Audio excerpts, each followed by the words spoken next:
నమస్తే YS Jagan TV news కి స్వాగతం। ఈ రోజు వార్తా విశేషాలు। వైఎస్ఆర్సీపీ మాజీ ఎంపీ తలారి రంగయ్య మాట్లాడుతూ అనంతపురం జిల్లా బ్రహ్మసముద్రం మండలం ఎనకల్లో గ్రామానికి చెందిన బోయ ఆనంద్ ను ఆత్మహత్యగా అధికార పార్టీ నాయకుల అండదండలతో పోలీసులు చిత్రీకరిస్తున్నారని మాజీ ఎంపీ తలారి రంగయ్య ఆరోపణలు గుప్పించారు। కళ్యాణదుర్గం పట్టణానికి చెందిన కమ్మ కులస్తులు తోటిచేటి గోవింద్ కుమార్తెను అభినయ అనే యువతిని వాల్మీకి కులస్తులు బోయ ఆనంద్ ప్రేమించాడనే అక్కసుతో బోయ ఆనంద్ ను అమ్మాయి తల్లిదండ్రులే పరువు హత్య చేశారని మృతుని తల్లిదండ్రులు ఆరోపించిన పోలీసులు స్పందించలేదన్నారు।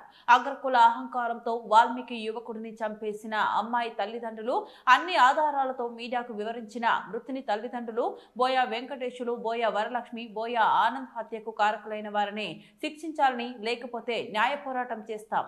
నియోజకవర్గంలో ఎస్సీ ఎస్టీ బీసీ మైనార్టీల కులాలపై కూటమి ఎమ్మెల్యేలు వేధింపులు దౌర్జన్యాలను సాగనివ్వకుండా అరికట్టాలని వైఎస్ఆర్ మాజీ ఎంపీ తలారి రంగయ్య అన్నారు।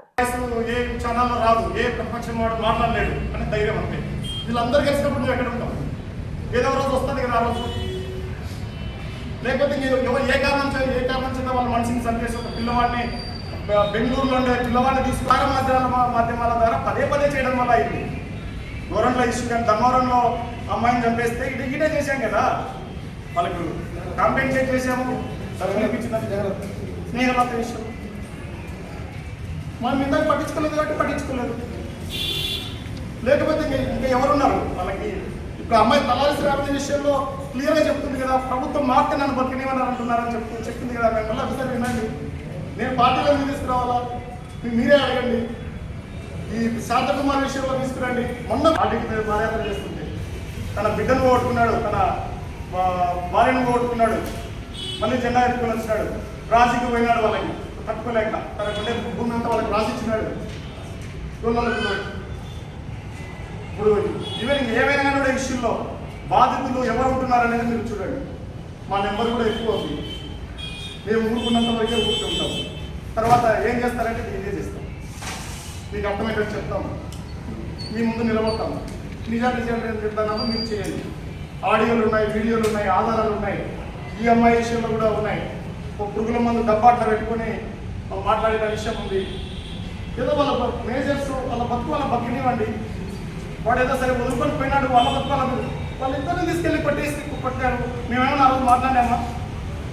వాళ్ళు నా మీద ధైర్యంతో కూడా వచ్చిన లేదు, ఎందుకులేమా మొన్న నేను వెళ్తే ఇంత ఘోరం జరుగుతుందని వచ్చారు, వచ్చిన తర్వాత నేను మాట్లాడుతున్నాను। ఇప్పుడు ఈ జిల్లాలో కూడా ఇదే పార్లమెంట్ పరిధిలో ఉన్నారు కదా, ఏం చేస్తున్నారు వాళ్ళు? ఇదే పార్లమెంట్ పరిధిలో ఇద్దరు ఎమ్మెల్యేలు ఉన్నారు, ఒక ఎంపీ ఉన్నాడు, ఇద్దరు ఎమ్మెల్యేలు మాజీ మంత్రులుగా పనిచేసినారు, రేపు ధైర్యం చదవట్లేదా మీకు? చీమును ఎత్తులు ఉండాలా, 4 రోజులు బతికినా ఎట్లా బతికినా అనేది ఇంపార్టెంట్, ఇంతకంటే చెప్పాల్సింది లేదు। ఇప్పటికైనా కూడా మీరు చేస్తే నేను సంతోషపడతాను, లేదంటే నేనేం మీరు విగ్రహాలు పెడితే నేనేం కూలగొట్టాను, విగ్రహాలకు డబ్బులు పెడతాను, వసూలు చేస్తాను, ఎంత డబ్బు అవుతుందో మీరు లెక్క పెట్టుకోవచ్చు। ఇసుక కాలువపల్లి నుంచి ఇసుక ఎంత తీసుకుపోతున్నారో బెంగళూరు పెద్దవతలు చూడండి, కంబదూరు మండలంలో ఏం జరుగుతుందో చూడండి, చెట్టూరు మండలంలో కొండకి ఏం జరుగుతుందో చూడండి, ఎంత డబ్బులు వస్తాయో మీరు చూడండి। ఏముంది పడేస్తే ఏమైనా వస్తాయి, వాటి నుంచి తీసుకుని పడేస్తే ఇంకా నేను హైకోర్టు పరిధిలో ఉంది కాబట్టి మాట్లాడకూడదు। ఇప్పుడు 0 రూపాయలు ఎంత వస్తుందో మీకు తెలుసు, అది కూడా ఇంత చిన్నగా వచ్చింది, అదేంటి ఇట్లా బ్రేకింగ్ న్యూస్ వచ్చేది వేరేంటి ఏంటి ఇక్కడ రాలేదు హైకోర్టు, అందువల్ల చాలా ఇష్యూలు ఉన్నాయి। మేమైతే పోరాటాలు ఆపేది లేదు, మాట్లాడేది ఆపేది లేదు, నీకు చెప్తే భయపడేది లేదు। నువ్వు అనుకుంటున్నావు ఒక విగ్రహంని కనకదాసు విగ్రహం పెడతాను తీసుకొస్తా, నువ్వు వాళ్ళు నిజంగా రాష్ట్ర వ్యాప్తంగా ఎక్కడన్నా జిల్లా నియోజకవర్గం వ్యాప్తంగానే ఉన్నాను, రెచ్చగొట్టామంటే జిల్లా వ్యాప్తం రాష్ట్ర వ్యాప్తం అయిపోతారు రండి। మనకి విగ్రహం ఉంది, ఇక్కడ పెద్ద గుచ్చిగాడు ఉన్నాడు, ఆ తిప్పల నిండా డబ్బులు ఉన్నాయి, గర్భశ్రీమంతుడు ఉన్నాడు, ఆగర్భ శ్రీమంతుడు గారు, ఆగర్భ శ్రీమంతుడు అంటే వాళ్ళ తాతకు వచ్చి ఇక్కడికి వస్తే ఆ గర్భం నుంచి వస్తే అప్పుడు శ్రీమంతుడు, ఒకే కాలంలో ఒకటే సంపాదిస్తే వాడు గర్భశ్రీమంతుడు ఉన్నాడు। లెక్కలేదు కాలాంటి డబ్బులలో ప్యాలెస్ ఉంది, పోయి చూడండి, దానికి ఇవాటికి కూడా ఎవడో అనుమతులు ఇచ్చినాడో, అప్పుడు వాడు ఇచ్చినాడో, మున్సిపాలిటీ వాడు ఇచ్చినాడో, ఎవడో పోయి చూడండి ఎలా పెట్టినారు। అందువల్ల ఇవన్నీ ముఖ్యమైన అంశాలు। నేను వ్యక్తిగతంగా నథింగ్ పర్సనల్, ఓన్లీ ప్రొఫెషనల్గా పనిచేయాలనుకుంటా చేస్తున్నాం, ప్రతిపక్షం కూడా పనిచేయాలి। రంగయ్య ఎంపీగా పనిచేసినాడు, పీడీగా పనిచేసినాడు, ప్రతిపక్షంలో